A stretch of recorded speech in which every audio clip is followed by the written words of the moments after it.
All right, so solving inequalities. Remember that when you solve an inequality, the first thing you need to do is put everything on one side.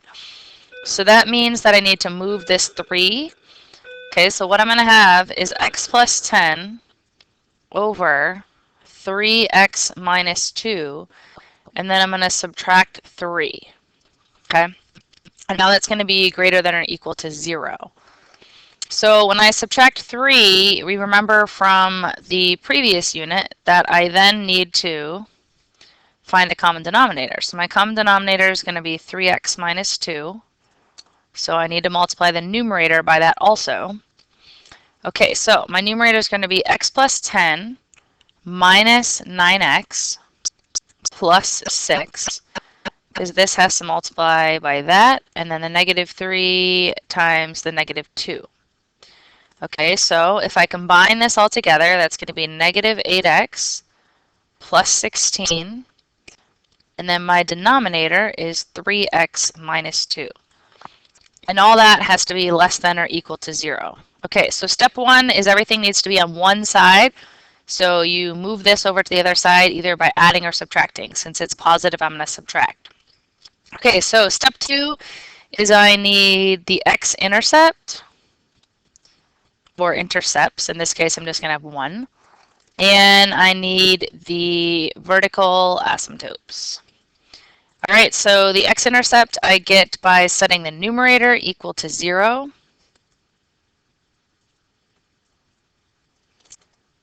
Okay, I'm kind of out of space here. Let me move down a little bit. Okay, so I'm going to set this equal to 0.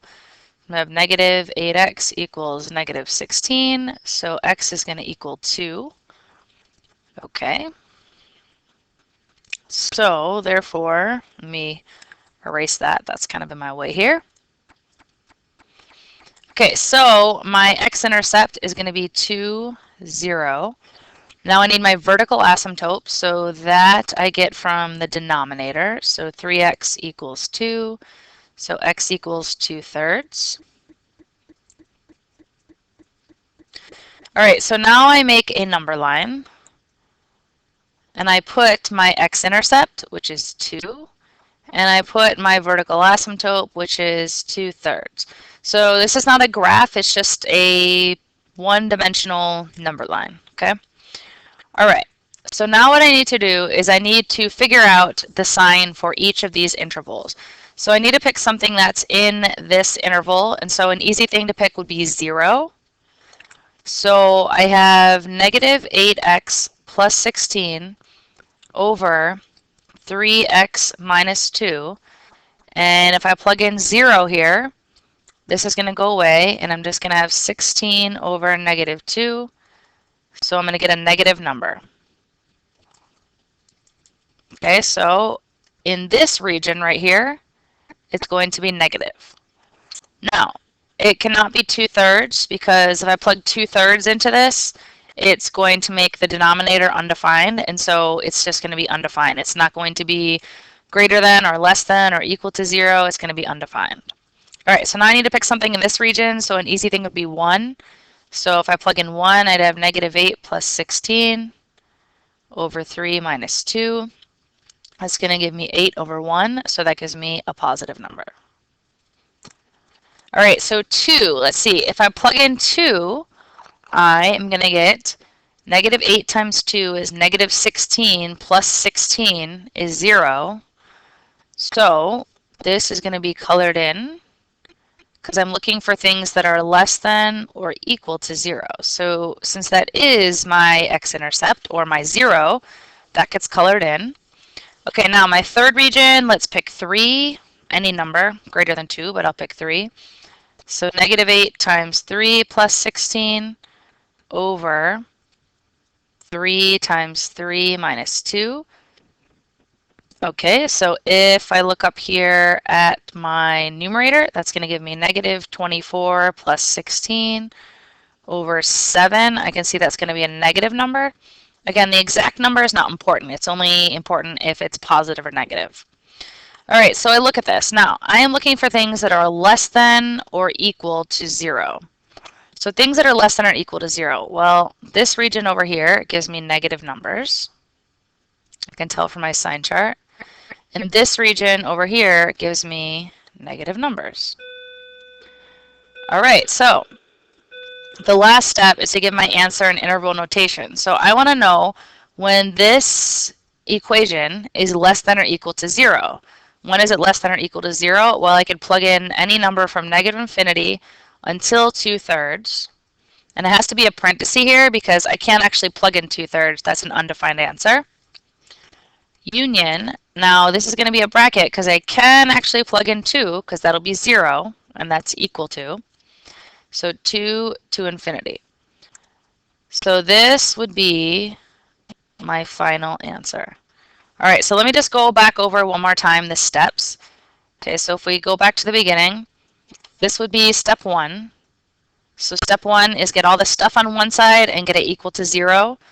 And this goes all the way down until you simplify it, so you just have like one inequality down here. Then step 2 is find the x-intercepts and find the vertical asymptotes, and then you put them on a number line.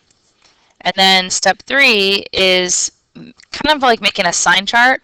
You're determining the sign in each region. And step 4 is to write your answer in interval notation. Okay, so let's actually look for a second what this would look like if we graphed it. Okay, so I'm going to take just my graph here, or sorry, just my inequality, and let's take that to the other page and let's graph it. Okay, so let's copy this and paste. Okay, so I'm going to just do a normal graph on here. So I'll just sketch a graph of my x-axis, y-axis. We said that the x-intercept from the numerator was going to be 2. We said that the asymptote was 2/3. So I'll sketch this in here. Now I need the horizontal asymptote, which I can see all I'm looking is at the lead coefficients because this is an even degree or a Kim Kardashian. So it's going to be y equals -8/3, which it might be kind of hard to think about what that is. So that's about -2 2/3. So I'll just jot that down here. Again, I'm just sketching a graph, so it doesn't have to be perfect. And the other thing I need is my y-intercept. So my y-intercept, if I plug in 0, I would be left with 16 over -2, so -8. So I have 0, -8. Just going to be down here somewhere. Ooh, this makes it really easy. So I know in the left-hand side, it has to be either above or below the line, and I can see right here it's going to have to be below the line because my y-intercept is down there. So I could put this in. And on this side, it's got to either be above or below, and I have my x-intercept here.